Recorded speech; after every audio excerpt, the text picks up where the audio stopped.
श्री राधा श्रीरामचरितमानस भगवान श्री हनुमान प्रभु श्री सीताराम भवानी पूज्यपाल गोस्वामी तुलसीदास श्री महाराज श्री अयोध्या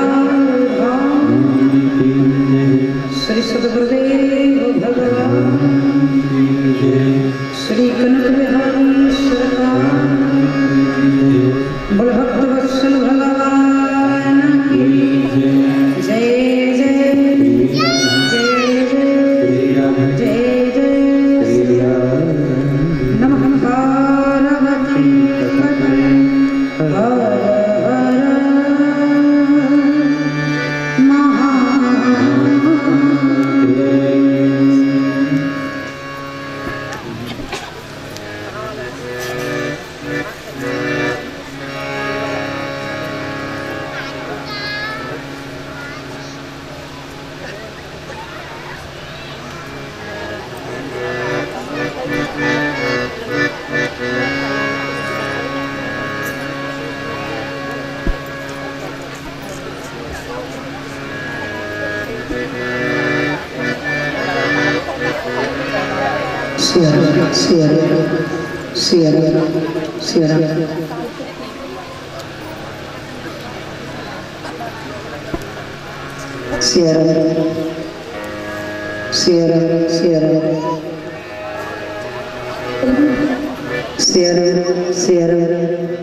हर हर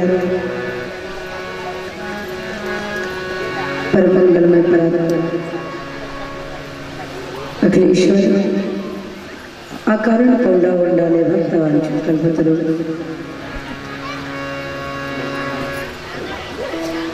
जगत पालन करता राजाधिराज सच्चिदानंद स्वरूप यशोदा की छैया भगवान श्री श्याम सुंदर के चरणों में पड़ा भगवान की प्राण प्रहलाद ने शक्ति किशोरी स्वरूप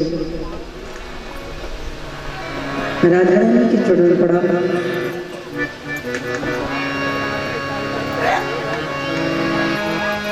संत श्री हनुमतलाल जी महाराज के चरणों में दंडवत सीताराम जी महाराज के चरणों में प्रणाम भगवान भोलेनाथ के चरणों में प्रणाम कारंबाज बाजे बच्चे माँ भगवती के चरणों में प्रणाम सद्गुरु भगवान के चरणों में प्रणाम इस दिव्य धरा का नमन करते हुए आदरणीय श्रीमान यजमान परिवार पवित्र कथा पंडाल उपस्थित विराजमान राम कथा के ऋषि श्रोता ब्रह्म भक्ति स्वरूपा हमारी मातृशक्ति आप सभी प्रेमी स्वजन रसिक जन के हृदय में विराजमान श्री सीताराम जी महाराज की छवि का दर्शन करते हुए व्यासपीठ से भावपूर्ण श्रद्धापूर्ण निवेदन करते हुए सिया राम मैं सब जग जाना करो प्रणाम जोर जुग पाना आप सभी को प्रणाम आप सभी का स्वागत वंदन और अभिनंदन। सप्त दिवसीय श्री राम कथा गंगा में अवगाहन करते करते आज हम कथा के पंचम सप्त में विराजमान हैं। बड़ा ही सौभाग्य का विषय राम नवमी के दिन कथा का शुभारंभ हुआ। आज संत बलवंत श्री भक्त शिरोमणि श्री हनुमान जी महाराज के जन्मोत्सव के पावन शुभ अवसर पर हम श्री हनुमंत महोत्सव के शुभ अवसर पर श्री राम जी की पावन कथा का स्वागत करेंगे, शुभ लाभ प्राप्त करेंगे। बड़े ही बड़े भाव के आज की कथा का हम आप शुभारंभ करें। उससे पूर्व हरि के नाम का आश्रय लेते हुए अपनी वाणी को पवित्र करें, पावन करें, निर्मल करें। आप सभी को हनुमान महोत्सव के पावन पर्व की बहुत बहुत बधाई। श्री सीताराम जी के चरणों का जो अनुराग है आप सबके हृदय में और प्रबल हो, प्रगाढ़ता से बढ़ता जाए, ऐसे व्यास से शुभकामना परमात्मा से निवेदन। आइए बड़े श्रद्धा भाव के साथ आज कथा का शुभारंभ करें। उससे पूर्व भजन गंगा में गोते लगाएं।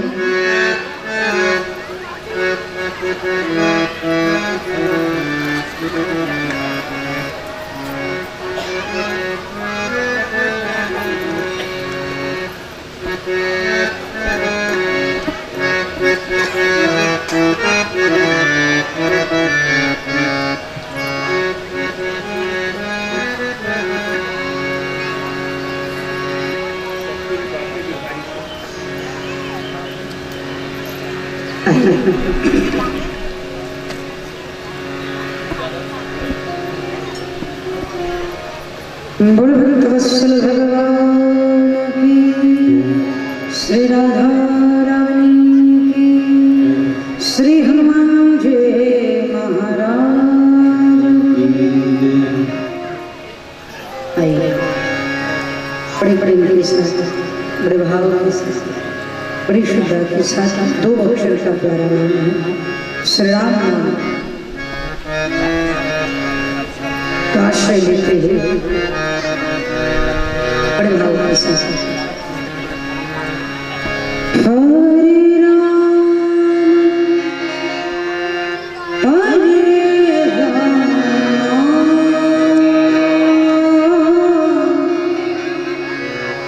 राम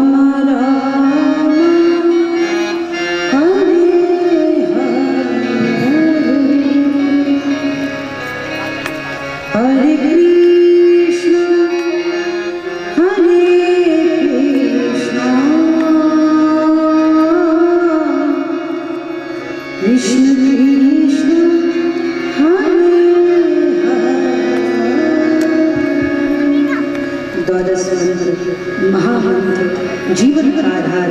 आइए बड़ी मस्ती के साथ ताली की सेवा लेते हुए मेरे साथ गुनगुनाइए भाव के साथ। हरे राम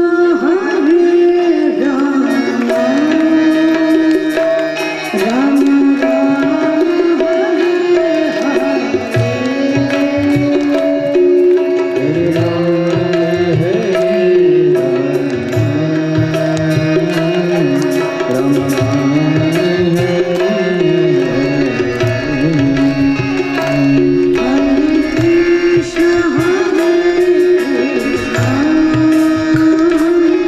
कृष्ण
राम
वरनो रघुवर विमल जसु जोदायक फल।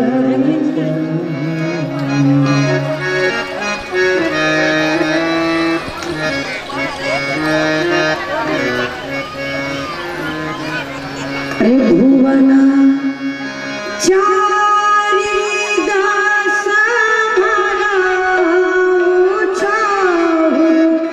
जनक सुता रघुवीर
गोस्वामी तुलसीदास जी दर्शन कराते हैं।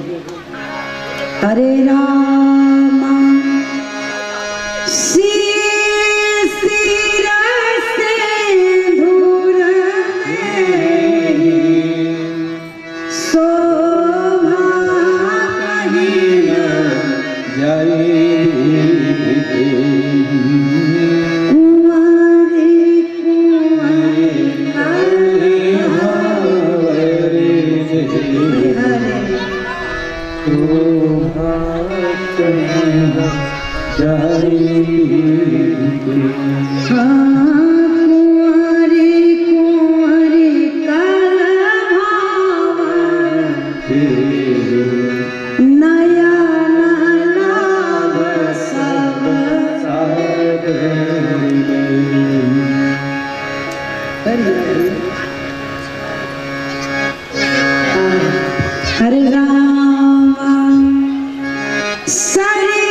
बहुरी वशिष्ठ दीनाय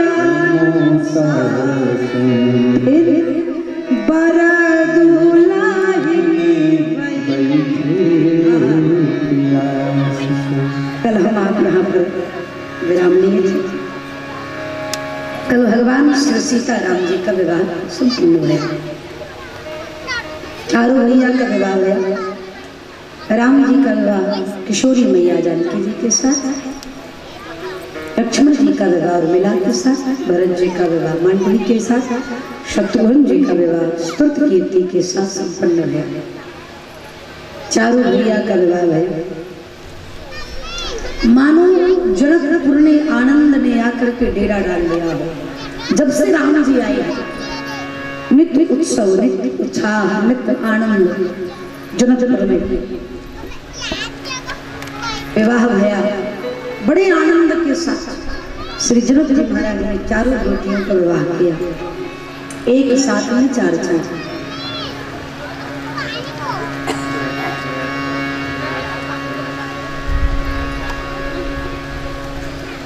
विवाह के बाद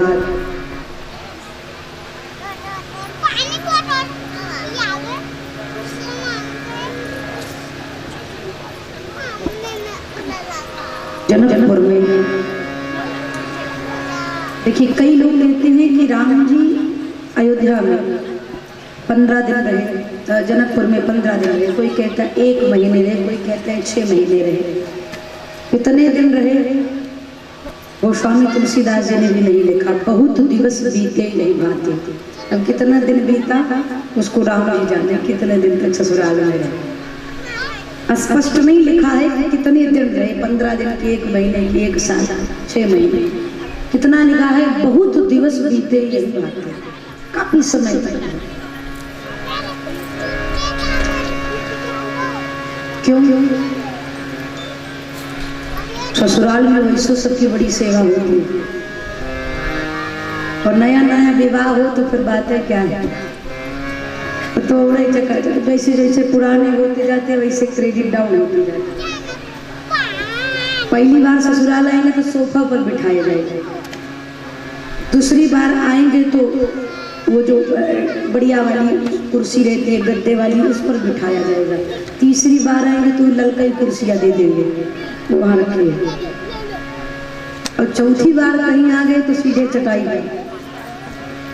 इसलिए अब तो कहते हैं ससुराल ज़्यादा जाने नहीं चाहिए, लेकिन गोस्वामी तुलसीदास जी ने लिखा है कि आगे चल करके आज के जब इसको हम नहीं कह रहे हैं, गोस्वामी जी कह रहे हैं ससुराल पियार वही जबते रिपरूप कुटुंब लगे तबते।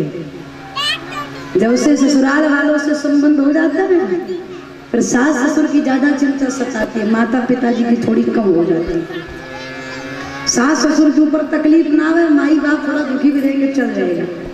तो ये राम जी रहे जनकपुर में कितने दिन तक? बहुत दिवस बीते यही भांति। क्यों बहुत दिन तक क्यों रहे? जनु स्नेह रज बंधे बराती। स्नेह की डोरी में जनकपुर वासियों ने ऐसा बांधा है कि राम जी निकलना चाहते फिर भी नहीं निकल पा रहे। मैं हमेशा कहती हूँ कि राम है केवल प्रेम प्यारा, भगवान को केवल प्रेम प्रिय है, और जनकपुर में प्रेम हर नर नारी हर व्यक्ति के भीतर विद्यमान है। तो प्रेम की डोरी में राम जी ऐसे बंधे हैं, और जितने अयोध्या के लोग आए हैं जनकपुर की प्रेम की स्नेह की डोरी में ऐसे बंधे हैं कि जाना चाहते हैं लेकिन कदम नहीं बढ़ रहे। बहुत समय बीता,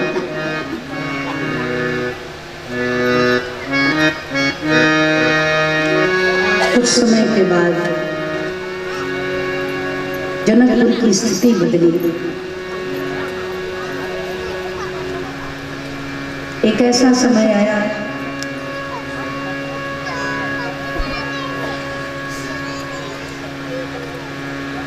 जिसको हम आप विदाई कहते हैं।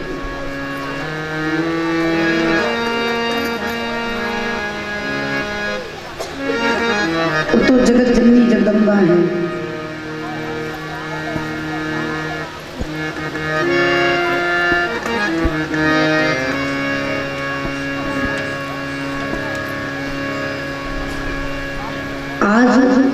या बीते हुए कल में या आने वाले कल में, किसी भी समय किसी गांव में, किसी के घर में, किसी की गली में, अगर किसी की बिटिया की विदाई का समय आता है या होने वाला होता है, तो जिस समय बिटिया विदा होती है उस समय प्रायः सबके नेत्र गीले हो जाते हैं, क्योंकि शब्द ही ऐसा है जिसमें करुणा है, पीड़ा है, वेदना है। एक माता पिता जब एक बेटी को विदा करता है तो उस पिता का कलेजा पड़ता है, उस माँ का हृदय पड़ता है। लेकिन आज मैया सुनैना और महाराज जनक एक नहीं, एक साथ में चार बेटियों की विदाई करने जा रहे हैं। जब एक पुत्री की विदाई करता है तो पिता का हृदय फटता है, और जनक एक साथ 4 पुत्री की विदाई कर रहे, क्या दशा होगी।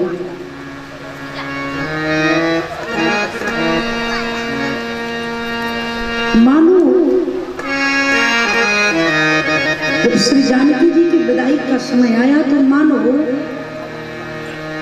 जनकपुर में करुणा ने आकर के डेरा डाल दिया। ऐसी दशा, नर नारी पशु पक्षी पिंजड़े में बंद पक्षियां भी रुदन करते रोते।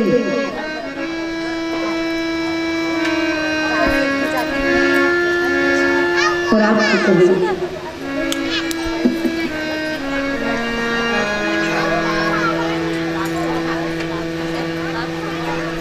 यद्यपि ये सत्य है कि जब एक बिटिया की विदाई होती है तो माँ को बहुत पीड़ा होती है,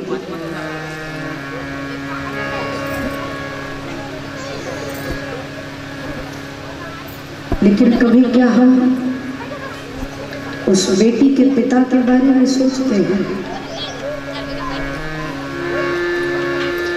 कि जब एक पिता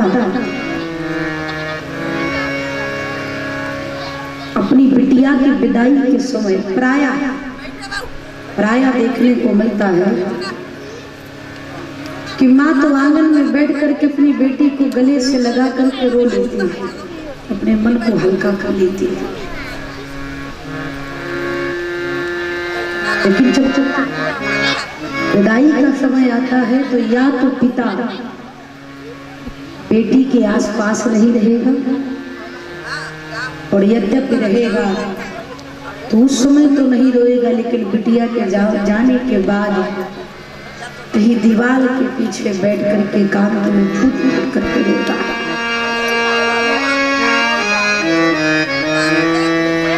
बाल्यावस्था को याद करता है, एक एक पल को याद करके रोता है।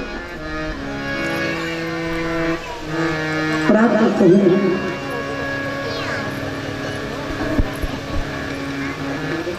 बेटियों का स्वाभिमान, बेटियों का मान,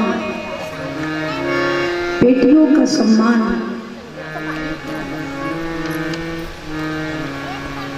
मायके में तब तक रहता है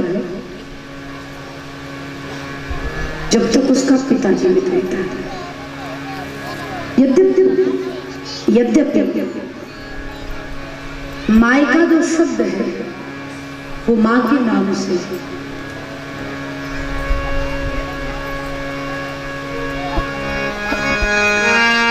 देखिए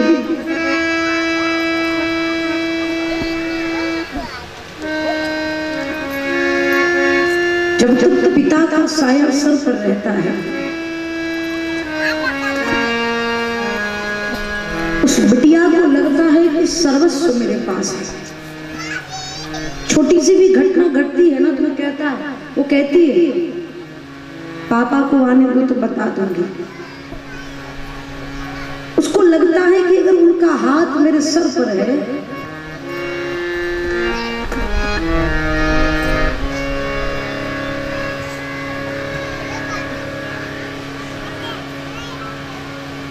विवाह के बाद भी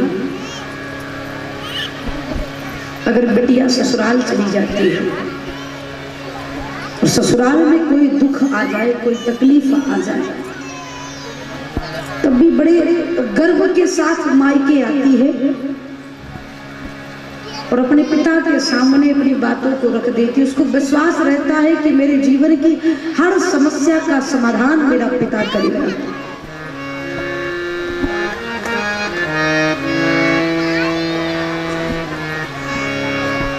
उस आंगन से भले उसकी डोली उठ गई हो, लेकिन वो आंगन उसको आज भी अपना लगता है।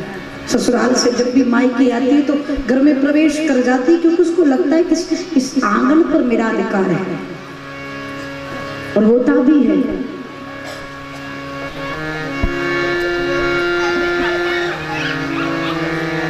बेटा और बेटी अगर साथ में पिता से डिमांड करे, जहां तक मैंने अनुभव किया है, भले पिता की जेब में पैसे ना हो, लेकिन अगर बेटा और बेटी साथ में किसी चीज की डिमांड करे तो पिता एक बार बेटे को चुप करा सकता है, लेकिन बिटिया को कहेगा कुछ भी मांग ले। उसको लगता, पिता को लगता है कि बेटा तो जीवन भर के लिए मेरे पास रहेगा, लेकिन मेरी बिटिया तो 4 दिन की मेहमान है। क्यों नहीं इसकी हर इच्छा को पूरी किया जाए। उसकी जेब में पैसे कम होंगे, लेकिन उसकी देने की इच्छाएं कम नहीं होती। कुछ भी डिमांड कर दे, कुछ भी मांग ले। एक बार पिता फटे जूते पहन करके अपना जीवन व्यतीत कर सकता है, लेकिन अपने कलेजे के टुकड़े की किसी भी इच्छा को अधूरी नहीं करना चाहता। अद्भुत होता है पिता का प्यार। और वो भी क्यों ना,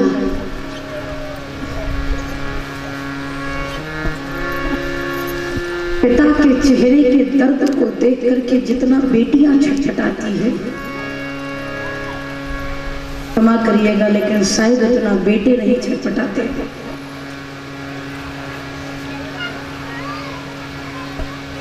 बेटियां पिता की शक्ति होती है।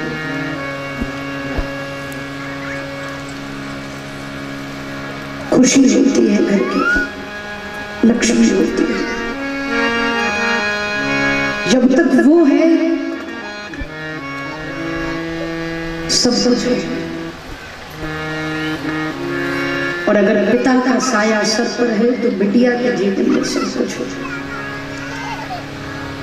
भले मायके से वो ससुराल चली जाए, लेकिन उसके पास एक हिम्मत रहती है अगर पिता जीवित है। और वही ससुराल में रहने वाली बिटिया को अगर पता चले कि मेरे पिता जी इस दुनिया में नहीं रहे, तो चीखती हुई, चिल्लाती हुई, चित्कार करती हुई जब मायके आती है ना, तो उसकी रोने से पता चल जाता है कि इस पिता की बेटी आई है।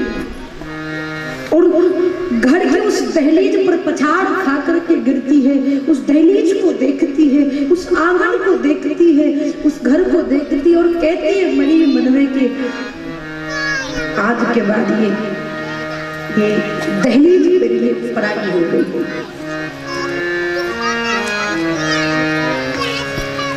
अब इस आंगन पर मेरा कोई अधिकार नहीं। अधिकार तब तक था जब तक मेरा पिता था, अब इस पर मेरा कोई अधिकार नहीं। जब बिटिया विवाह करके ससुराल जाती, ससुराल से आती, जब तक माता पिता होते हैं तब तक तो कहती है, भोजन सामने आता है तो डिमांड करती, मुझे ये नहीं खाना, मुझे वो नहीं खाना, मुझे ऐसे नहीं रहना। उसके बहुत सारे नखरे होते हैं, लेकिन अगर माता पिता का साया हट जाए तो मायके आने के बाद फिर वो चुप हो जाती है और वो डिमांड नहीं करती, जो मिल जाए वो खाती है, जैसे रहना पड़ जाए वैसे रहती है और कुछ समय में अपने दर्द को समेट करके फिर से उसी आंगन से चली जाती है। कुछ कहती नहीं क्योंकि जानती है किससे कहूं। हमारे जीवन का अनमोल धन है माता पिता का प्रेम, वो है तो सर्वस्व।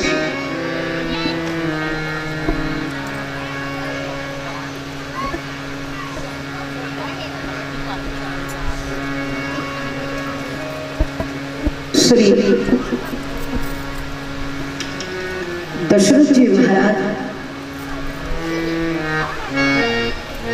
जनक जी के पास गए तो इसलिए इस देश की अब शल्य की अनुमति प्रदान करिए, लेकिन जब जनक जी के हृदय की वेदना को देखें दशरथ जी से कहा नहीं है, कैसे कहूं एक पिता से कि अपने कलेजे के टुकड़े को मेरे साथ विदा कर दो। इतनी सामर्थ्यता भी तो होनी चाहिए। दशरथ जी गए तो लेकिन कुछ बोल नहीं पाए। वशिष्ठ जी से कहा, वशिष्ठ जी सतानंद जी से कहे। सतानंद जी जाकर जनक जी को समझाए, महाराज जिस दुख जिस वेदना से आप भाग रहे हैं इस दर्द को आपको स्वीकार करना पड़ेगा, जानकी को विदा करना ही पड़ेगा। महाराज ये संसार की रीत है, बेटियां यद्यप अपने घर की तुलसी होती है लेकिन बड़े होने के बाद किसी दूसरे के आंगन को ही महकाती है।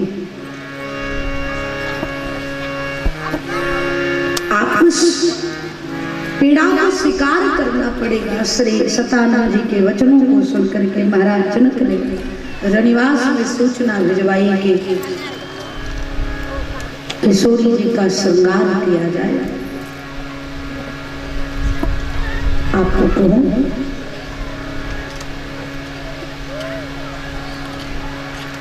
मैया सुनैना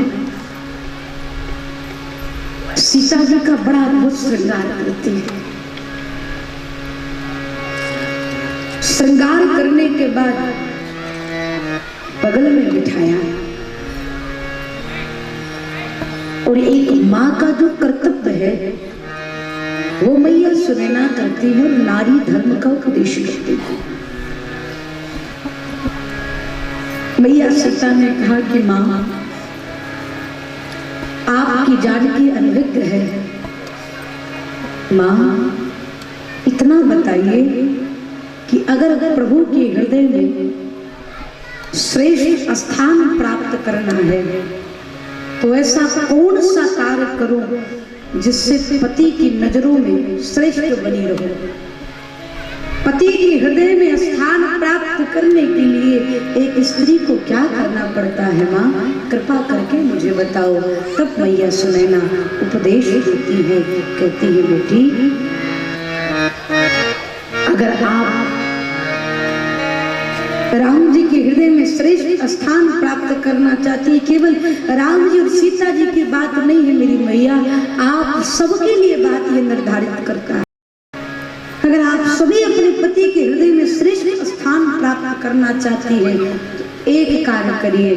सुनैना मैया कहती है, सास ससुर गुरु सेवा करना। सास ससुर के और श्रेष्ठ जनों की सेवा करना। और जानकी मेरे राम बड़े शर्मीले हैं, तुमसे कभी कुछ कहेंगे नहीं, इसलिए बेटी पति रुख लखिया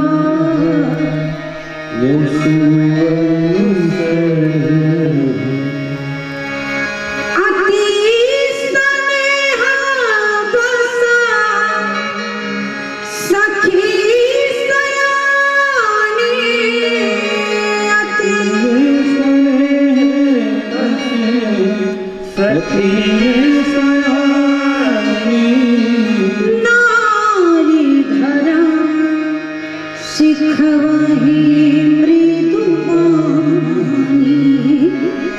नारी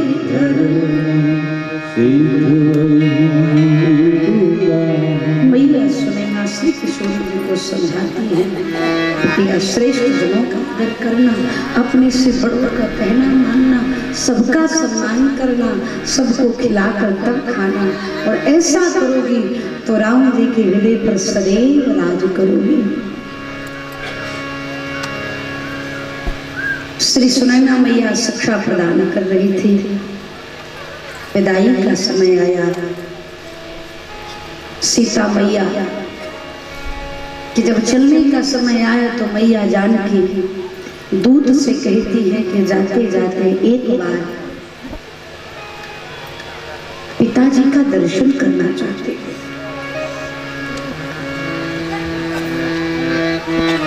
सीता जी तो कह दी कि पिताजी का दर्शन करना चाहते हैं, लेकिन जनक जी के पास सामर्थ्य नहीं है कि वो विदाई के समय सीता के सम्मुख आ जाए। आपने देखा होगा, अनुभव किया होगा, जब बिटिया की विदाई का समय आता है तो पिता किसी कार्य में लग जाता है, किसी भी कार्य में लग जाएगा अपने मन को समझाने के लिए। लेकिन वही बिटिया जब सबसे गले लगने के बाद जब अपने पिता के गले लगती है और पिता के गर्दन को पकड़ती है जोर से, पिता पीठ पर हाथ थपथपा कर कहता है चिंता मत कर, 4 दिन बाद मैं तुझे लेने आ जाऊंगा, तेरे पास आऊंगा, तू अकेली नहीं है, मैं हूं ना। लेकिन वो बिटिया जानती है, कह तो रहे हैं, लेकिन जो सुख, जो आनंद मैंने प्राप्त कर लिया वो डोली में बैठने के बाद मुझे मिलने वाला नहीं है, वो पिता की गोद मिलने वाली नहीं है, वो कंधा मिलने वाला नहीं है। कहता तो है पिता कि 4 दिन बाद मैं तुझे लेने के लिए आ जाऊंगा, लेकिन बिटिया जानती है 4 दिन बाद लेने तो जाएंगे, लेकिन ठीक 4 दिन बाद फिर से मुझे विदा कर देंगे। मैं सदैव के लिए इस आंगन से जा रही हूँ। अपने माता पिता को छोड़ करके श्री जनक जी महाराज के पास सामर्थ्य नहीं है कि को जानकी के पास पहुंच जाए। श्रेष्ठ ज्ञानी है, विदेह पति है, श्रेष्ठ वैराग्य के प्रतिमूर्त है महाराज जनक। बड़े बड़े यमलात्मा विमलात्मा जनक जी की यहाँ शिक्षा लेने के लिए आते हैं, लेकिन ऐसे ज्ञान और वैराग्य की प्रतिमूर्त जनक जी महाराज का धैर्य यहाँ पर समाप्त हो गया है। क्यों? क्योंकि ये ज्ञान की नहीं, ये प्रेम की बात है। अपने कलेजे के टुकड़े की विदाई का समय है, यहाँ पर ज्ञान काम नहीं करता। जनक जी महाराज धैर्य धारण करके रनिवास में आए सीता जी से मिलने के लिए। जैसे ही रनिवास में प्रवेश किया, श्री जानकी मैया ने जैसे आते देखा कि पिताजी आ रहे हैं। श्री सीता जी ने जनक जी को देखा, जनक जी ने श्री जानकी मैया को देखा, और जब जानकी मैया को 16 श्रृंगार में श्री जनक जी ने देखा तो सिया बिलो जनक जी की धीरता,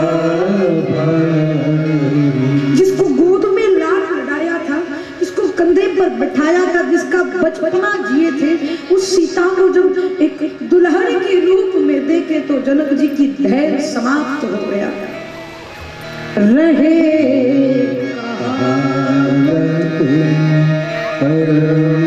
तो वैराग्य की प्रतिमूर्त थी ऐसे महाराज जनक की स्थिति, धैर्य समाप्त हो गया।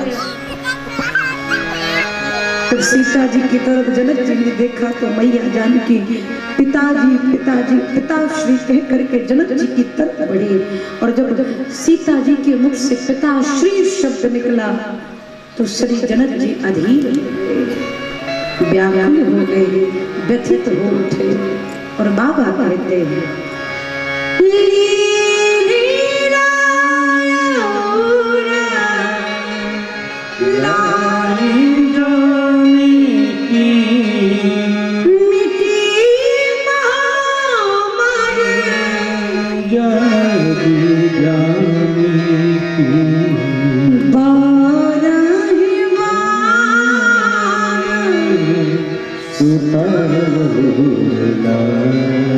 बार हृदय से जनक जी महाराज लगाते हैं और कहते हैं जानकी अब तक तुमने बेटिया निमिकुल की परंपरा का निर्वाह किया, आज के बाद तुम्हारे कंधे पर निमुकुल के साथ साथ रघुकुल की परंपरा का भार आ गया है।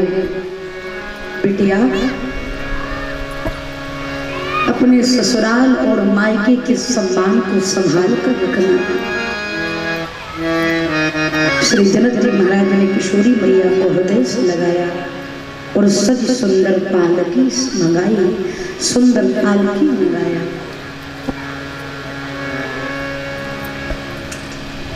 और पालकी मंगा करके समस्त जनकपुर के लोग खड़े हैं।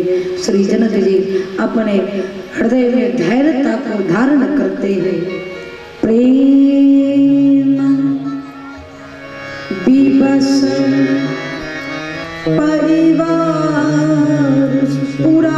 परिवार पूरा समाज पूरा जनक जनी सुलगन।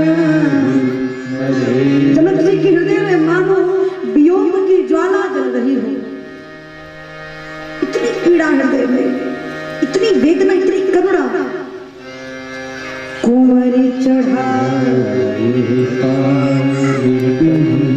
सुमिरे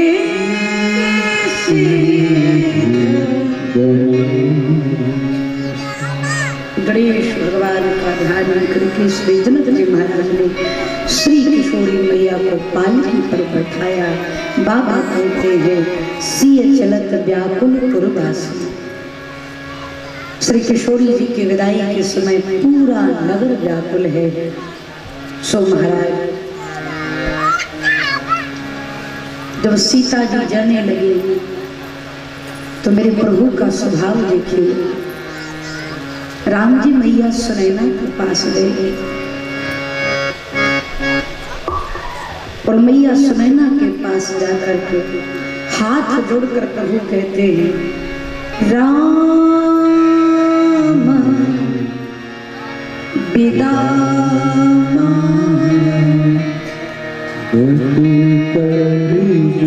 मेरे प्रभु सुनैना मैया के चरणों में कीन प्रणाम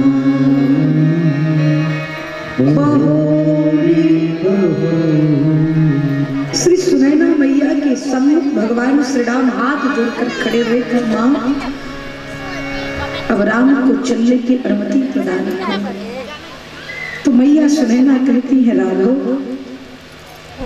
जिन नेत्रों ने आपको आते हुए देखा है ये नेत्र आपको जाते हुए कैसे देख सकते हैं। मेरे प्रभु की मर्यादा देखिए, मेरे प्रभु का स्वभाव देखिए। सुनैना मैया के चरणों में प्रणाम करते हैं, कहते हैं मां आज्ञा प्रदान करो। तो यहाँ पर सुनैना मैया ने राम जी से विनती करी, बोले पुत्र सीता मेरी ही परछाई है। राम अगर जीवन में कभी मेरी जानकी से कोई गलती हो जाए तो मेरी सीता को यह समझ करके क्षमा कर दीजिएगा कि मानो वो गलती सीता ने नहीं आपकी मां सुनैना ने किया है। मेरी जानकी की भूल समझ करके क्षमा कर देना। मेरे प्रभु चरणों में प्रणाम करते हैं, हृदय से लगा लेती है मैया सुनैना। भाई सहित चले रघुराई इधर जनक जी महाराज बारातियों को छोड़ने के लिए कुछ दूर तक आए। श्री जनक जी महाराज की प्रशंसा दशरथ जी करते हैं, दशरथ जी की प्रशंसा श्री जनक जी महाराज करते हैं। इनका संबंध है समधि का, सम माने बराबर, धी माने बुद्धि, जिसमें कोई असमानता ना हो, समान भाव हो, समान प्रेम हो। श्री जनक जी हृदय से लगाए। जनक जी महाराज दशरथ जी से कहते, आप ठहरे चक्रवर्ती, अयोध्या नरेश हैं आप और मैं एक छोटा सा राजा जनक। आप जैसे श्रेष्ठ राजा ने मुझसे संबंध जोड़ करके इस जनक का मान बढ़ा दिए। प्रभु आप। दशरथ जी हाथ जोड़ के बोले, कैसी बात करते हैं, आपसे श्रेष्ठ कौन है? जनक जी महाराज ने कहा कि मैं बेटी का पिता हूँ और समाज में बेटी के पिता को सदैव सर झुका करके बेटे के पिता के सम्मुख बैठना पड़ता है, क्योंकि वो बेटी का बाप है। लेकिन ये त्रेता में नहीं भया, ये राम के राज्य में नहीं भया। उस समय जब जनक जी ने हाथ जोड़ा तो दशरथ जी ने हृदय से लगा लिया। बोले, आप मेरे सामने हाथ जोड़ रहे हैं? अरे हाथ तो मुझे आपके सामने जोड़ना चाहिए। जनक जी ने कहा, क्यों? दशरथ जी ने कहा, आपने मुझे दिया है और मैंने केवल और केवल आपसे लिया है, तो देने वाला समाज में सदैव बड़ा होता है, लेने वाला तो छोटा ही होता है। आपने मुझे मान दिया, सम्मान दिया, अपने कलेजे के टुकड़े भक्ति स्वरूपा श्री सीता को प्रदान किया। आपने केवल मुझे दिया है और मैंने केवल आपसे लिया है, इसलिए आप श्रेष्ठ हैं। जनक जी को गले से लगाया है। दशरथ जी जाने लगे। महाराज जनक भगवान श्री राम के पास आए। राम जी के सम्मुख श्री जनक जी महाराज हाथ जोड़कर खड़े हो गए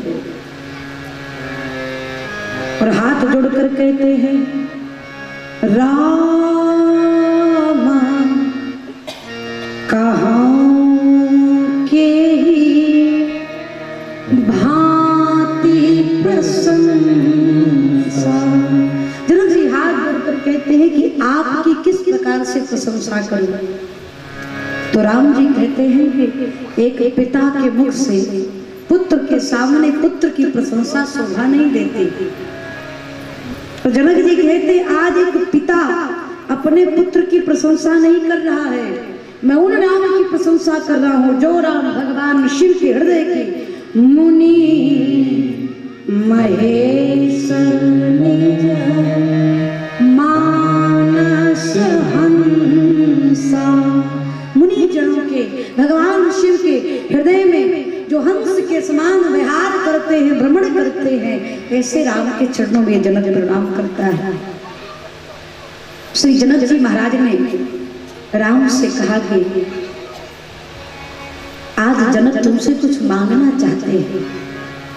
राम जी ने हाथ जोड़ लिया। बोले, पिताजी, एक पिता तो सदैव अपने पुत्र को देता है, भला पुत्र पिता को देने के योग्य कब बनता है?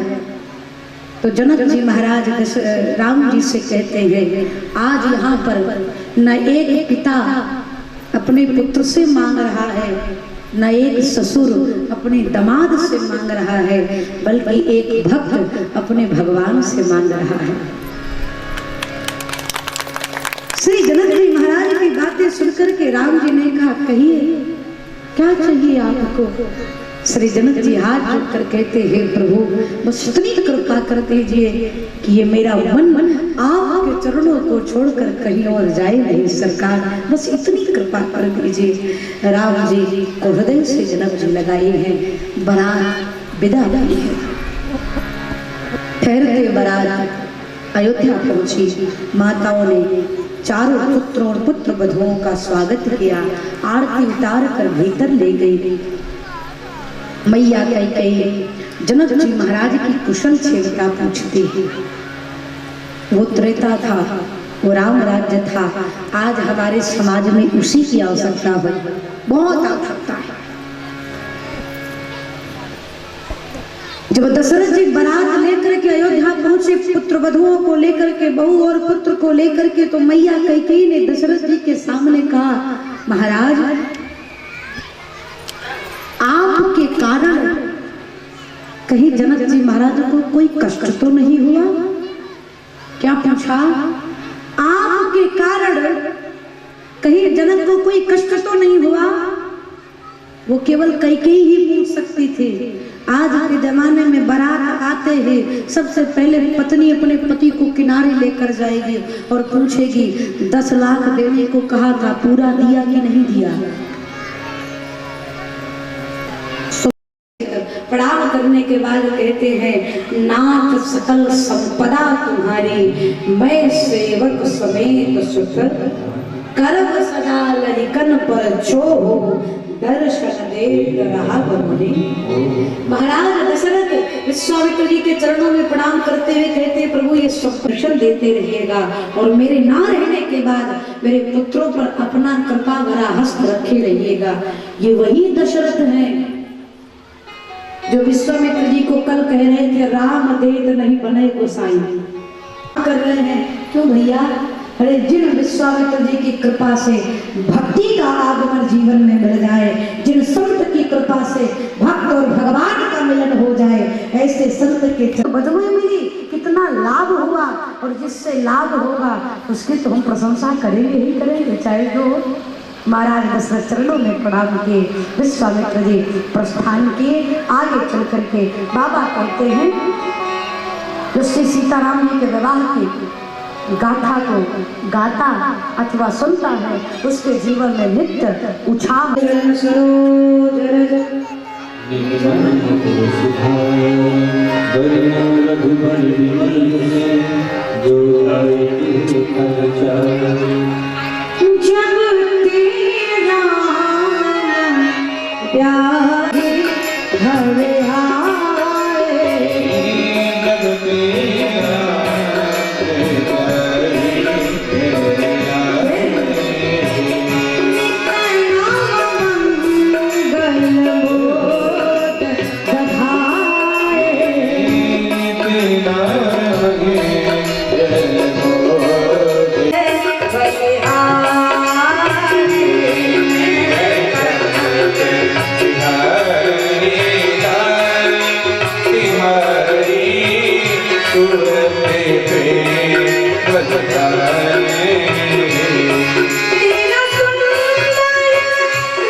तेरा सुंदर रूप सलोना,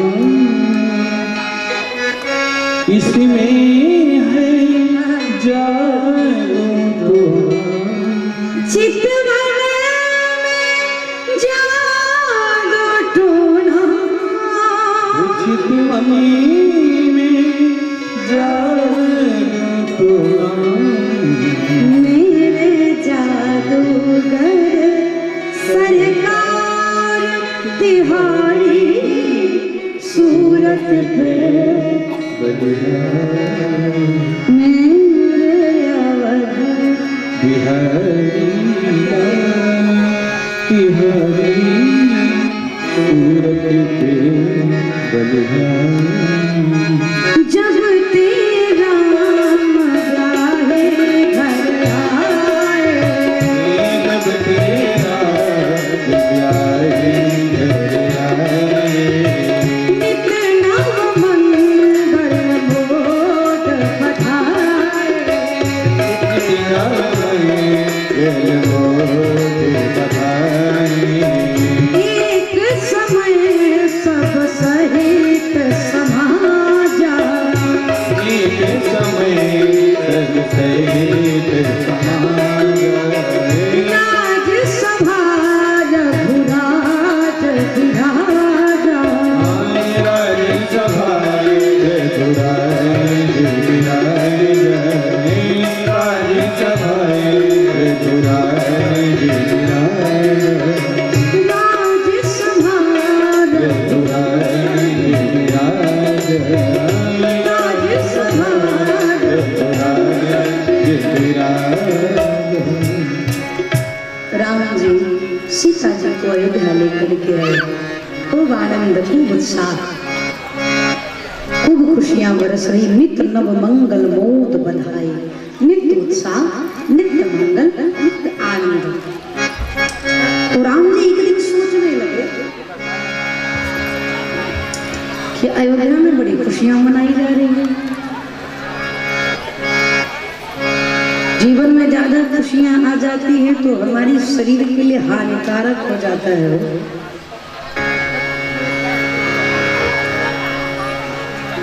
इसलिए परमात्मा ने जीवन के दो पहलू बताए हैं, सुख और दुख आवश्यक है।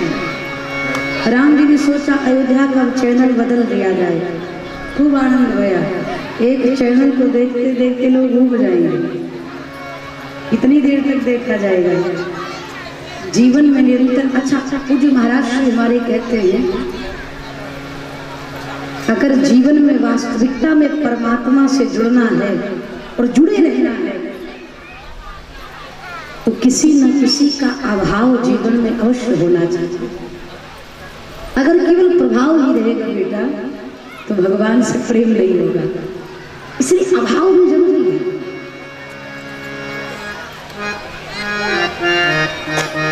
और अभाव उस चीज का हो जिससे हम अधिक प्रेम करते हैं। अगर उस वस्तु का, उस चीज का भाव हो जाए तो परमात्मा के चरणों में प्रेम और बढ़ जाता है। क्यों? क्योंकि ये जगत का व्यवहार है कि दुखों से जो ठोकर खाई ना होती तो प्रभु की मधुर याद आई ना होती। जब तक दुख नहीं होगा तब तक ठाकुर की याद नहीं होगी। सो महाराज राम जी ने सोचा थोड़ा सा व्यवहार बदलना जाए। एक बार के बाद एक बार सब सहित समाजा राजसभा रघुराज विराजा। ये जो प्रसंग है ना, ये हमारे जीवन पर कुछ चेतावनी देता है, दर्पण दिखाता है। कह दिया जाए तो राजसभा में राज सिंहासन पर चक्रवर्ती सम्राट महाराज दशरथ बैठे, समाज बैठा है। महाराज चक्रवर्ती जी के समाज में बैठे लोग, 4 लोग जय जयकार कर रहे हैं, महाराज की जय, चक्रवर्ती जी की जय, ऐसा राजा नाम तक भयान भविष्य में होगा, आपकी जय हो, आपकी जय हो, आपकी जय हो। क्या सुंदर संकेत, बहुत बुद्धिमानी से समझिएगा। जब दशरथ जी की जय जयकार होने लगी, आपको बताऊं, ये जो नहीं कहना चाहिए लेकिन कहूंगी, ये जो अधिकारी होते हैं ना, चाहे राजनीति के हो, भले हम इस व्यास पर बैठे हैं, लेकिन कुछ लोग इस कैटेगरी के भी होते हैं।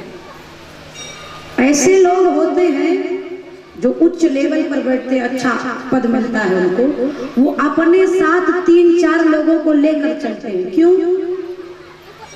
उनकी तारीफ करने के लिए, अपनी प्रशंसा करवाने के लिए उनको पेमेंट देते हैं कि जहां हम बैठे हमारी जय जयकार करना। हाँ, और यद्यपि किसी बुद्धिमान व्यक्ति की अगर जय जयकार हो तो महाराज दशरथ जैसा विवेक होना चाहिए। जब समाज में बैठकर कुर्सी पर लोग दशरथ जी की जय जयकार कर रहे थे तो महाराज दशरथ ने सोचा कि मेरी जय जयकार तो, और इनका काम है जय जयकार करना, प्रशंसा करना, लेकिन तनिक शीशा में अपना मुंह देख ले कि हम इस प्रशंसा के अधिकारी हैं कि नहीं है। समझे? हमारी कोई अधिक प्रशंसा करने लगे, प्रशंसा करे ठीक है, अधिक होने लगे ना, अरे आपकी जय हो, अरे देवी जी आपकी जय हो, तो क्या करना चाहिए हमको? जाकर अपने कक्ष में शीशा के सामने खड़े होकर अपने आप को निहारना चाहिए। वो ठीक बोल रहा था कि बस ऐसे बोल रहे थे? उतना गुण हमारे अंदर है कि नहीं है? वो योग्यता है कि नहीं है? और नहीं है तो यद्यपि प्रशंसा हो रही तो उस योग्य बनिए। ना तो हम प्रशंसा करने वाले को मना कर सकते हैं और ना ही निंदा करने वाले को। हम उनको तो नहीं बदल सकते, लेकिन अपने आप को जरूर बदल सकते हैं। अगर प्रशंसा हो रही है तो प्रशंसा के पात्र बने, और निंदा हो रही है तो उस निंदा को किस प्रकार से समाप्त किया जाए, हम उस किरदार को निभाइए। जीवन है, बहुत आवश्यक है। महाराज दशरथ सिंहासन पर बैठे हैं, राजसभा राज विराजा, सिंहासन पर बैठे बैठे अचानक दशरथ जी का स्वर्ण मुकुट, राजसी मुकुट तिरछा हो गया। अच्छा, कितनी विचित्र बात। पूज्य हमारे स्वामी जी कहते हैं, कितनी सुंदर बात कि प्रशंसा करने वाले सामने बैठे, जिस मुकुट की वजह से प्रशंसा दशरथ जी की हो रही है वो मुकुट तिरछा हो गया, बिल्कुल गिरने वाला है। लेकिन प्रशंसा करने वाले एक बार नहीं कह रहे कि महाराज अपना मुकुटवा सीधा कर लीजिए। क्यों? उनको प्रशंसा से मतलब है। आज ये बैठे हैं कुर्सी पर, इनके करेंगे, कल कोई दूसरा बैठेगा उसकी जय जयकार करेंगे। उनकी तो जय जयकार करने से मतलब है। मुकुट गिरे कि रहे उससे क्या मतलब है? हाँ, तो यहाँ पर हमको आपको भी विचार करना चाहिए। आज हम यहाँ पर भगवान की कृपा से बैठे हैं, खूब जय जयकार हो रही है। कभी कभी अपने आप को समझ लेना चाहिए, पात्रता है कि नहीं है। क्यों? अगर दुर्गुण रहेगा तब भी लोग जय जयकार करेंगे। क्यों? आज ये राधिका किशोरी है, कल कोई दूसरी आ जाएगी। इसलिए बीच बीच में अपना निरीक्षण कर लेना चाहिए, अपना परीक्षण कर लेना चाहिए। इससे हमारे दोष कम होते। दशरथ जी महाराज का मुकुट तिरछा गया। दशरथ जी ने दर्पण में देखा, बदन बिलो की मुकुट शमकीना। दशरथ जी शीशे में अपना मुखमंडल देखे और अपने आप को निहार करके मुकुट को सीधा करने लगे।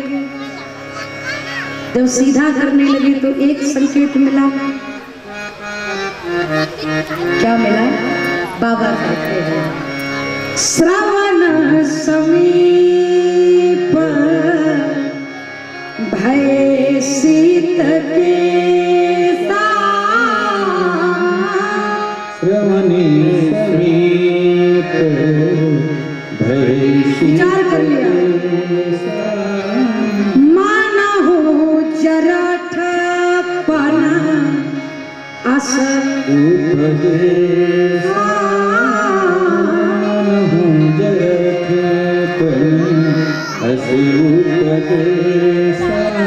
महाराज दशरथ ने देखा शिष्य में कि कान के बगल में कुछ बाल श्वेत हो गए, श्रवण समीप भई सत के साथ। कान के बगल में बाल सफेद हो गए।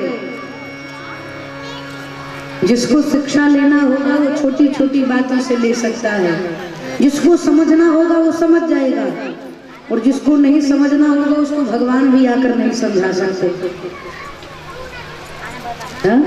जिसको समझना होगा वो समझ जाएगा। दशरथ जी के बाल श्वेत भय, दशरथ जी समझ गए। मनहु जरठपन असुपदेशा, मानो कान के बगल में सफेद बाल संकेत करते हैं कि महाराज जन्म से मैं आपके साथ हूं, मैंने तो अपना रंग बदल दिया, करिया से सफेद हो गए, आप अपना रंग कब बदलेंगे हो? ये कुर्सी से आसक्ति कब कम होगी? ये चाबी वाबी छोड़ करके माला में कब आएंगे? मनहु जरठपन असुपदेशा।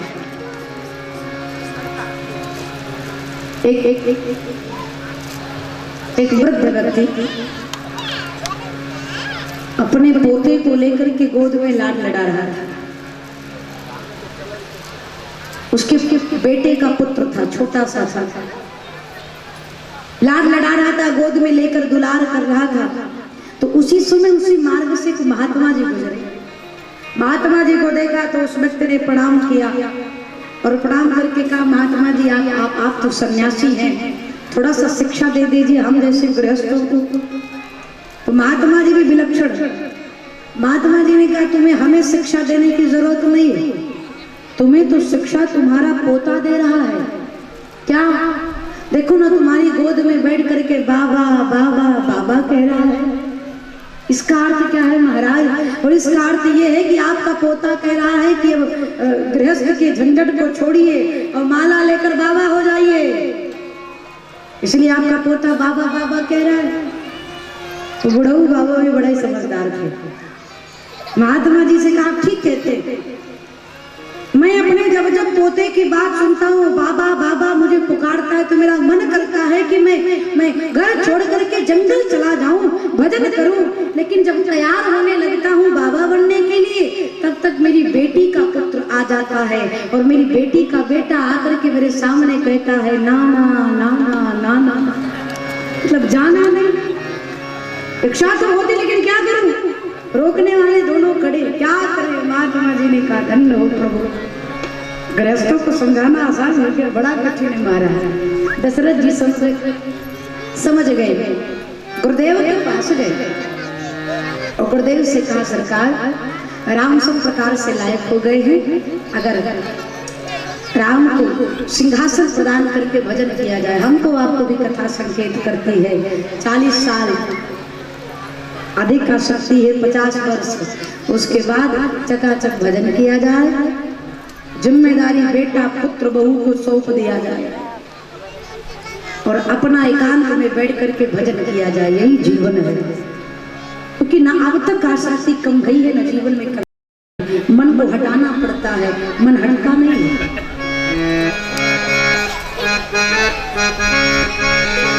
अरे माना तू है दुनिया है धर्मशाला, संसार क्या है सपना, वो भी अजब निराला। पंक्ति गा लिया जाए, क्या सुंदर भजन है। अरे मानो तू है मुसाफिर, दुनिया है धर्मशाला, संसार क्या है सपना, वो भी अजब निराला। मानो तू है मुसाफिर, मानो तू है मुसाफिर,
सतनाम वो भी अजमेरा क्यों ना सही है तन का ढांचा, बालों की भीत कांचा, ऋषियों ने परखा जांचा, बस राम नाम सामा।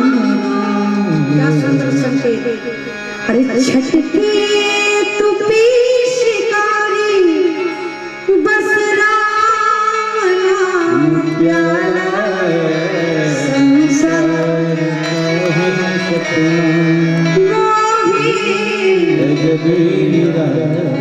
जिस देह से हम इतना प्रेम करते हैं, जिस शरीर से हमारी आप इतनी आसक्ति है, ये जो देख रही हो ये भगवान ने पेंट किया है। ये जो ऊपर का परत दिखाई दे रहा है, इसको भगवान ने पेंट किया है। अगर ये पेंट छूट जाए, ये परत हट जाए, तो हमारे शरीर में केवल रक्त, दुनिया भर की गंदगियां दिखेगी। ऐसी दुर्गंध आएगी शरीर से कि कोई पास नहीं बैठेगा। 100 मक्खी हमारे शरीर में आकर भिनभिनाएंगे।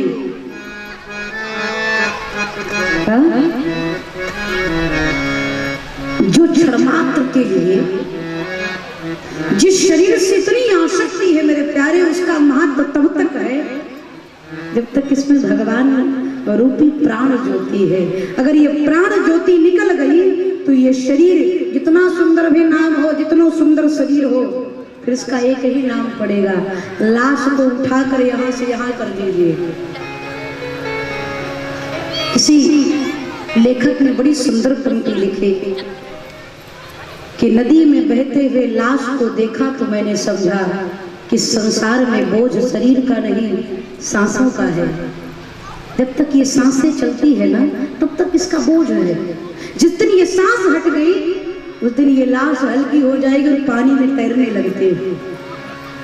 क्या सुंदर संकेत है। इसलिए मेरे प्यारे, जीवन से कर्म करते करते कुछ समय परमात्मा के लिए निकाला जाए। महाराज दशरथ गुरुदेव से निवेदन किए। गुरुदेव ने कहा, गए राम सब विधि सब लायक, राम सब प्रकार से लायक हो गए हैं, आप राम को सिंहासन पर विराजमान कर दीजिए। दशरथ जी ने कहा, कल बस यहीं पर हम आप गड़बड़ी कर देते हैं, या तो हम किसी श्रेष्ठ से कुछ बात पूछे ना, तो पूछें तो फिर वही करें जो आपका श्रेष्ठ आपसे कह रहा है। दशरथ जी ने गुरु से पूछ तो लिया कि राम को राजा बना दिया जाए। गुरुदेव ने कहा, तुरंत बुला करके राम को राजा बना दीजिए। दशरथ जी ने कहा, कल। वशिष्ठ जी समझ गए, ये कल तो आएगा, राम राजा भी बनेंगे, लेकिन महाराज दशरथ के जीवन में ये कल आने वाला नहीं है। राम राजा तो बनेंगे, लेकिन महाराज के जीवन काल में नहीं बनेंगे। क्यों? मात पिता गुरु प्रभु कैवानी, बिना ही विचार करे शुभ जानी। इनकी बातों पर विचार नहीं करना चाहिए, सदैव इनकी बातों को श्रेष्ठ समझ कर की आज्ञा का पालन करना चाहिए। रात्रि में गुरुदेव भगवान राम जी को जाकर के समझाए, ब्रह्मचर्य का पालन करिएगा, कुशा के आसन पर विश्राम करिएगा, फलाहार करिएगा, राम कल आप युवराज बनेंगे। इधर राम जी सोचने लगे, चारों भैया का जन्म एक साथ भैया, राजा में अकेले बनूं अन्याय होगा। देवताओं में खलबंडरी मच गई, भगवान राजा बन जाएंगे तो अगवा का होगी। सरस्वती जी को प्रेरित किया, जाइए। सरस्वती जी आई, अपना प्रभाव दिखाया, किसी के ऊपर उनका प्रभाव नहीं पड़ा, मंथरा के ऊपर प्रभाव पड़ा। नाम मंथरा मंदवती, चेरी कई के अजस पिटारी ताही करी, गई गिरा मति फेर। मंथरा की मति को भगवती ने बदला है, और मंथरा आकर के मैया कैकेयी के मति को बदली है। राघव जी की इच्छा देखिए, कोई है सोई जो राम रचि राखा। राम जी को बन जाना सुनिश्चित था, लेकिन राम जी बन जाए इसके लिए भगवान को माध्यम तो बनाना पड़ेगा। आज तक आप किसी की उम्र 70 वर्ष की होगी, किसी की 50 वर्ष की होगी। जीवन काल आप लोगों ने बहुत जीवन को जिया, अनुभव किया है। आप बताइए संसार में किसी की ऐसी व्यक्ति की कोई मृत्यु हुई हो जो बिना कारण के हो जाए? मृत्यु का कारण कोई ना कोई जरूर होता है। बिच्छू के काटने से व्यक्ति की मृत्यु हो सकती है, संभव है। ठोकर लगने के बाद गिर जाए, सर की दिमाग की नस फट जाए, मर जाए, संभव है। अगर किसी से पूछो कैसे मरा, कैसे मृत्यु हुई, तो लोग कहेंगे इस कारण हुई। अब आप बताओ, कोई लेटा हो हंसते हंसते मर जाए, संभव है? डॉक्टर पास ले जाओगे तो कहेगा कोल्ड अटैक आ गया था। भगवान जन्म का भी निमित्त बनाते हैं और मृत्यु का भी कारण बनाते हैं। अकारण भगवान कोई कार्य नहीं करते। दोष अपने आप ऊपर काहे ले परमात्मा? निमित्त भगवान को बनाया जाए। जैसे आपके यहाँ कथा होना स्वाभाविक था, लेकिन परमात्मा ने पहले आयोजक को निमित्त बनाया, फिर आयोजक हम तक पहुंचे, फिर हमको निमित्त बना करके तब इस गांव में राम कथा गंगा प्रवाहित हो रही है। अपने आप से नहीं हो रही है, भगवान ने निमित्त बनाया। जब तक भगवान किसी को माध्यम नहीं बनाते, भगवान अपनी लीला नहीं करते। मैया कैकेयी को निमित्त बनाया और मैया कैकेयी जाकर के महाराज दशरथ के सम्मुख को भवन में कैकेयी जी विराजमान हुई। दशरथ जी आए। मैया कैकेयी महाराज दशरथ से 2 वर मांगती है।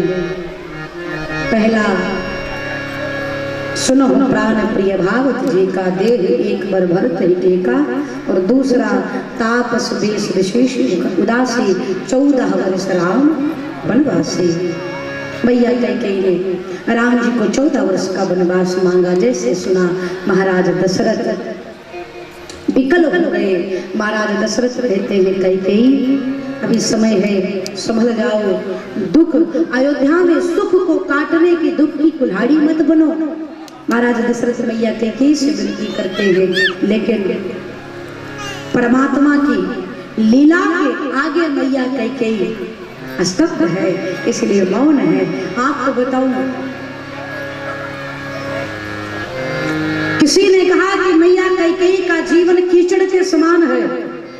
कोई वक्ता कह रहा था, मैं सुन रही थी कि मैया कैकेयी का जीवन कीचड़ के समान है।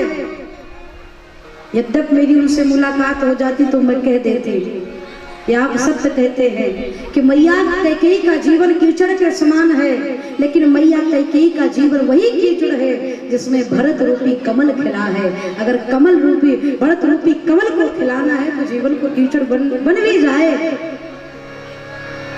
तो कोई दुर्भाग्य का विषय नहीं है। जिसके गर्भ से, जिसकी कोख से भरत जैसा साधु जन्म लिया हो, उसका जीवन कितना मंगलकारी होगा, कितना गुणकारी होगा, विचारणीय बात है। और आपको बताऊं, यश और सम्मान के साथ जीवन जीना बड़ा आसान है, लेकिन अपयश और कलंक को लेकर के जीवन को जीना बड़ा कठिन है। मैया कैकेयी ने अयोध्या के संपूर्ण अपयश और कलंक को अपने मस्तक पर धारण कर लिया। राम जी को वन भेज करके, सबके बस की बात नहीं है। महाराजा दशरथ बार बार कैकेयी मैया को समझाते, लेकिन मैया कैकेयी अपने बात से नहीं हटते। सुबह भई, शंखनाद भई, सूर्योदय हो गया, दशरथ जी नहीं जगे। वशिष्ठ भगवान ने सुमंत जी को भेजा, जाओ जाकर देख कर आओ महाराज अभी तक जगे क्यों नहीं। आकर देखा तो दशरथ जी की दशा को देख करके कैकेयी मैया सुमंत से कहती है, जाओ जाकर राम को भेजो। राम जी आए हैं। मैया कैकेयी के चरणों में प्रणाम किया और प्रणाम करके कहा, माँ कहिए पिताजी की दशा कैसे हुई? पिताजी के दुख का कारण क्या है? तो मैया कैकेयी कहती है, राम आपके पिताजी का महाराज के दुख का कारण ये है कि महाराज आपसे बहुत प्रेम करते हैं। आप पर अधिक आसक्ति का कारण है महाराज इस दशा पर पहुंचे। मैं प्रभु स्तब्ध रह गए।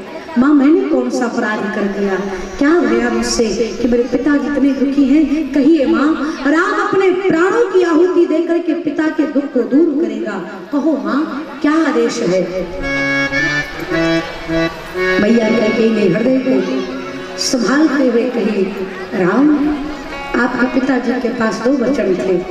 मैंने पहला वचन भरत के लिए मांग लिया और राम आपके लिए वन मांग लिया। जैसे इतना सुना भरत प्राण प्रिय पावई राजू। राम जी को लगा कि मेरा लाडला भरत राजा बनेगा, और इससे ज्यादा प्रसन्नता की बात और क्या हो सकती है। राम जी लगे नाचने, और जैसे कैकेयी ने कहा, राम इतना ही नहीं, आपको 14 वर्ष का वनवास में मिला है। तो राम जी, हे प्रभु,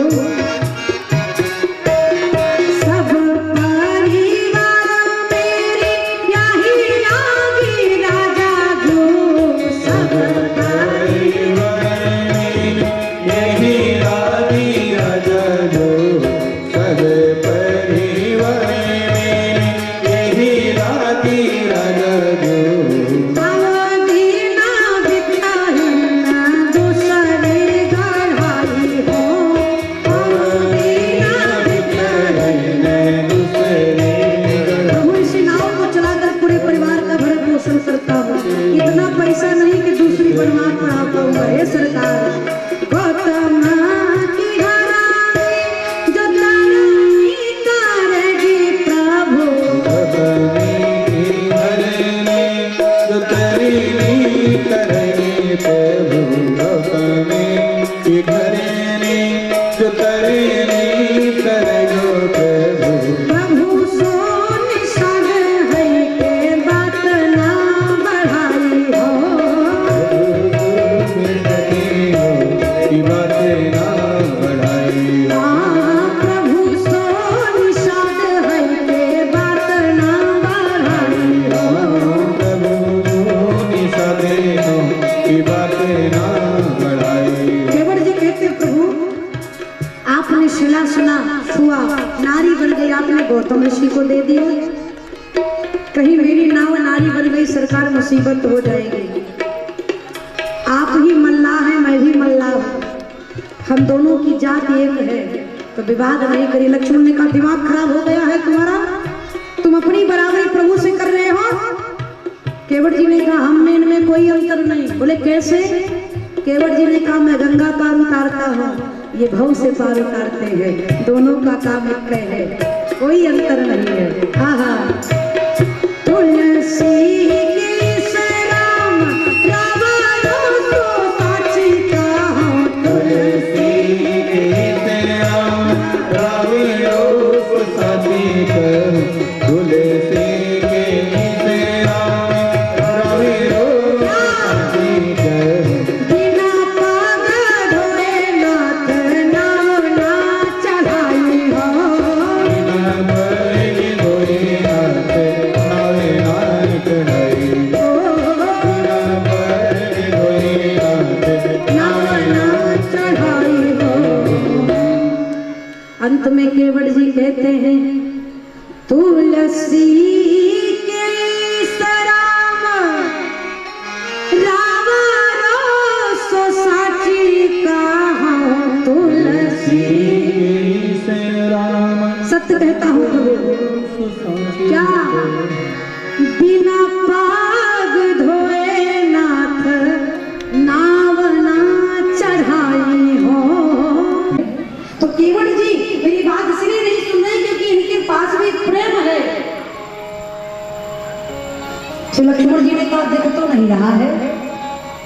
राम जी कहते हैं, केवट के जीवन में प्रेम का दर्शन है, प्रदर्शन नहीं है।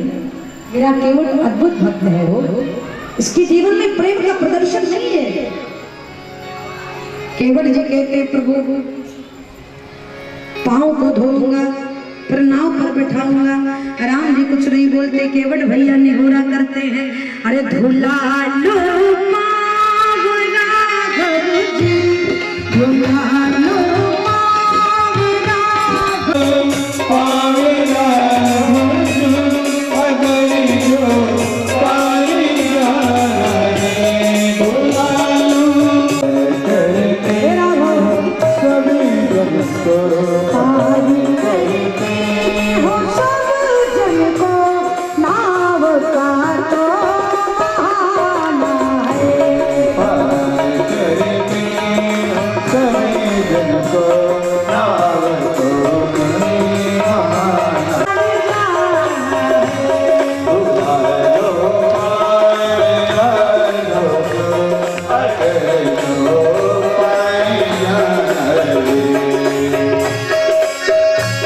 केवट जी कहते हैं, मैंने सुना है आपके बारे में।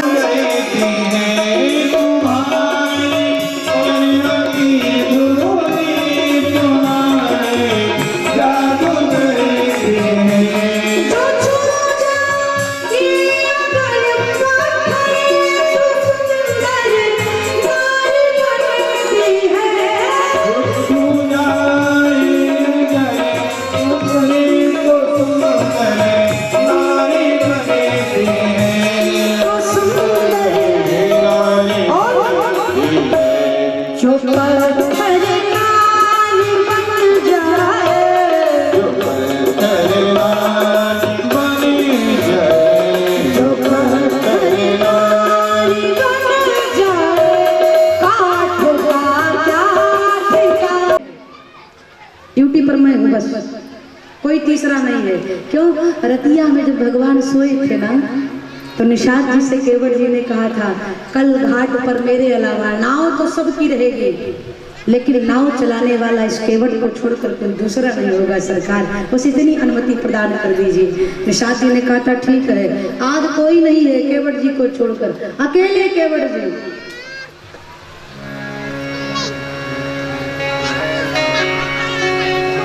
लक्ष्मण जी ने कहा कोई और मार्ग हो तो बताओ। केवट जी ने कहा है ना, यहाँ से थोड़ी दूर जाओगे तो वहां जल थोड़ा कम है, कम जल है, सो कम जल में चले जाओ, पार हो जाओगे, पार हो जाओगे। लेकिन तनिक तनिक प्रभु से पूछ लीजिए। कहा? बोले पैदल चल करके गंगा पार करेंगे, कहीं डूब गए तो? और जब डूबने लगे तो सीता जी से कहते मां इनसे पूछ लो प्रभु को तैरना आता है कि नहीं आता। सीता जी ने राम जी की तरफ देखा, प्रभु आपको तैरना आता है? राम जी ने सर झुका करके कहा तो क्या आता है? सीता जी की बात सुन करके राम जी ने कहा अभी तक तो मैंने केवल तारना ही सीखा था, पहली बार भक्त जो मुझे तैरना सिखा रहा है, अद्भुत भक्त मिला है, बाकी मेरा काम तो तारना है, तैरना तो ये मुझे सिखा रहा है। केवट जी भगवान की तरफ देखे, बिना चरण धोए नाव पर नहीं बिठाऊंगा,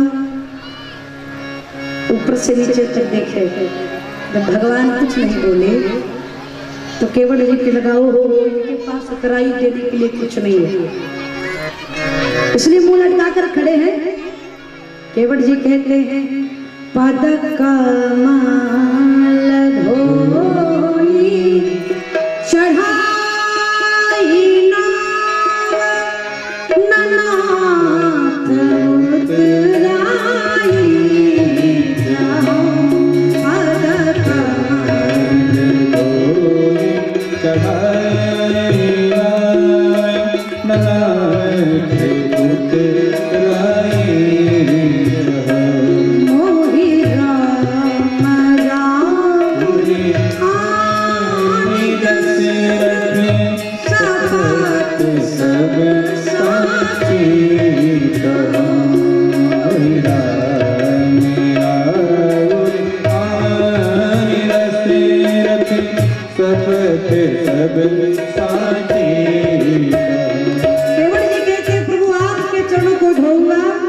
गंगा पार ले जाऊंगा। सरकार कहता हूँ आपकी कसम, आपके पूज्य पिता दशरथ जी की सौगंध, बदले में 1 रुपया उतराई नहीं लूंगा। जैसे केवट जी राम जी की कसम खाए, दशरथ जी की कसम खाए, लक्ष्मण जी को क्रोध आ गया, निकाल लिया मार दूंगा। केवट जी ने कहा मार देंगे, यहाँ खड़े थे लक्ष्मण जी के सामने आ गए, बाण के सामने मारना चाहते मार दीजिए। पर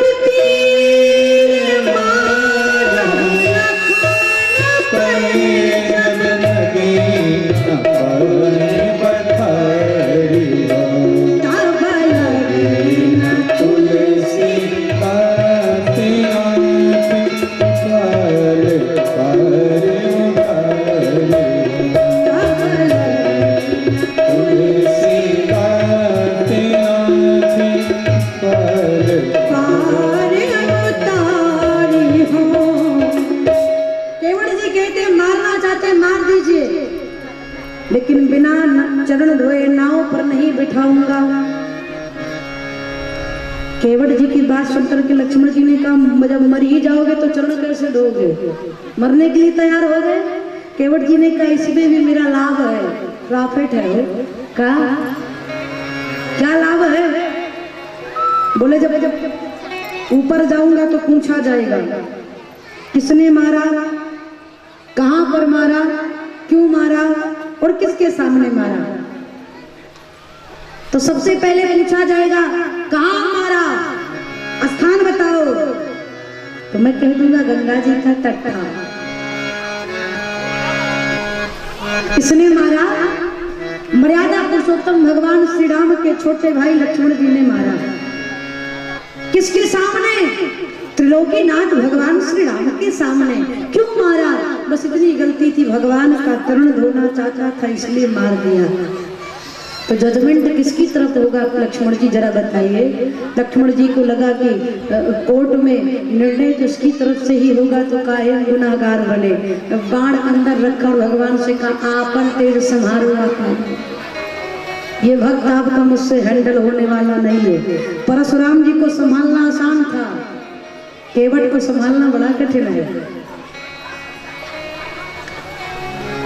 जैसे केवट जी ने कहा सुन केवट के भय प्रेम लपेटे, देह से करुणा चितई जानकी। केवट जी के अटपटे वचनों को सुनकर के भगवान मुस्कुरा गए। देह से करुणा, प्रभु हंस दिए। हंस करके लक्ष्मण जी की तरफ, सीता जी की तरफ देखे। केवट जी से कहा कि भैया आप वही करिए जिससे आपकी नाव ना जाए। केवट जी ने कहा मैंने पहले ही कह दिया था कि मैं बुद्धि से गंवार हूं। स्पष्ट कहिए आप क्या चाहते हैं, सीधे सीधे बोलिए ना, घुमा फिरा कर मत बोलिए। भगवान कहते हैं बेगियान जल पाया, और केवट जी होत विलंब। केवट जी से भगवान कहते हैं कि शीघ्र जल लाइए, जल ला करके चरण को धोइए, बहुत विलंब हो रहा है, मुझे गंगा पार उतारिए। विलंब तो आप लोगों को भी हो रहा है, मैं समझ सकती हूँ। 10 मिनट में प्रसंग लगा मिलेगा। श्री केवट जी के वचन को जैसे भगवान ने सुना, जैसे भगवान ने कहा जाओ जल लेकर के चरण धो, लक्ष्मण जी ने कहा नहीं जाना है। केवट जी ने कहा प्रभु जाना है। अब भगवान धर्म संकट में, भक्त कहता है जाना है और भाई कहता है नहीं जाना है। भगवान सोचे अब क्या करें। लक्ष्मण जी ने कहा नहीं जाना है। राम जी ने कहा क्यों? लक्ष्मण जी ने कहा 3 घंटे से यहाँ खड़ा कराया था, घर जाएगा 2 घंटा बाद लौटेगा, फिर पता नहीं कितनी देर तक क्या क्या करेगा, इसलिए प्रभु जाने मत दीजिए, जल्दी उतार देगा। भगवान ने कहा अच्छा एक बात बताओ, अरे केवट जी मना कर दे तो कोई और मल्ला है? लक्ष्मण जी ने कहा नहीं। तो राम जी ने कहा जो कर रहा है करने दीजिए, कहीं दिमाग बदल गया तो हम आप मुसीबत में पड़ जाएंगे। लक्ष्मण जी ने कहा नहीं जाना है, केवट जी ने कहा जाना है। तो लक्ष्मण जी ने कहा जब नहीं जाना है, तो भगवान ने कहा नहीं। केवट जी को नेत्रों से इशारा कर दिया जाना है, और जैसे सुना अरे प्रभु रूख पाई के दौड़ा, बोलाई बालक घरनी, प्रभु रूख पाई के बोलाई बालक घरनी। भगवान का संकेत मिला, दौड़ा दौड़ा गया, पत्नी को बुलाया, अपने बच्चों को बुलाया और बुला करके कहा सुनो, घाट पर जाओगे तो 2 लोग मिलेंगे, एक सांवरे होंगे एक गोरे होंगे। जो गोरा है उसके पास बिल्कुल मत जाना, वो कब मार दे कुछ पता नहीं है, बहुत खतरनाक है। जो सांवरे वाले हैं ना उनके पास जाओ। पत्नी ने कहा क्या करना है? केवट जी कहते हैं अरे बंदी के चरण चहो दिसी बैठो। मेरी मंदिर के चरण चौदी से बैठ। जो सांवरे वाले उनके पास जाइए और उनको चारों तरफ से घेर करके बैठ जाइएगा। पत्नी ने कहा घेर कर काहे बैठना है? केवट जी ने कहा उनके बहुत देर से खड़ा कराया हूँ और अभी बहुत देर तक खड़ा कराया रहूंगा। कहीं भागने के लिए सोचे तो रहिए, न मिले तो भागेंगे कैसे? इसलिए चारों तरफ से घेर कर जाकर बैठ जाइए। और केवट जी घर गए।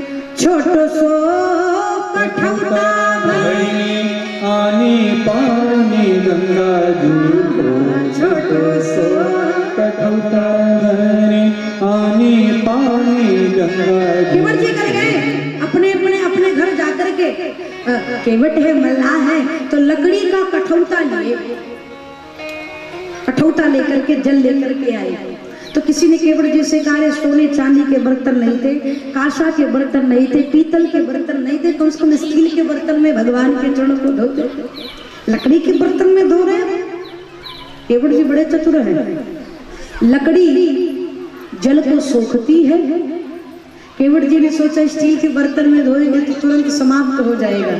ये परमात्मा है, इनके चरणों में मनसा वाचा कर्मणा भक्ति करने से जीव का कल्याण होता है। लकड़ी जल को सोखती है। अगर मैं इस लकड़ी के पात्र में चरणों को धोऊंगा तो ये तो चले जाएंगे, लेकिन चरणों का जल पात्र में रहेगा। जब जब आटा गूंदा जाएगा, रोटी बनेगी, रोटी के साथ साथ भगवान के चंडोदक को भी पान करने का सौभाग्य मिलेगा। इसलिए केवट जी कहते हैं छोटो सो कठौता भरी आनी पानी गंगा जी को। धोए पाय पियत पुनीत बारी।